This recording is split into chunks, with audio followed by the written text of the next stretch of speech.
We provide 2 example projects that we already collected so that you can get going quickly. The goal of these examples is to provide an easy structure to follow when building your own example applications. We have 2 versions of the projects, one built for a Quick AI device and one built for a Nordic Thingy device. We call the first example project the slide demo. This goes over the continuous status use case. Our slide demo has 3 states: stationary, the board is resting on a desk surface; horizontal, the board is slid back and forth, either left to right or forward and back; and vertical, the board is lifted up and down. We use this demo to simulate repetitive motor actions.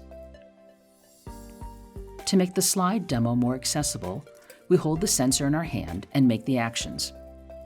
But in the real world, you would attach a sensor to a motor. See the following pictures for how to hold the Quick AI device and the Nordic Thingy device.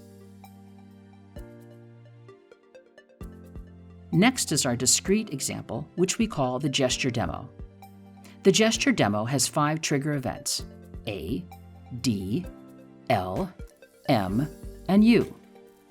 See the following diagram for how to make these gestures. Similar to the slide demo, we hold the sensor in our hand to make the demo more accessible. But in the real world, you would attach your sensor to a wearable strap. See the following pictures for how to hold the Quick AI device and the Nordic Thingy device.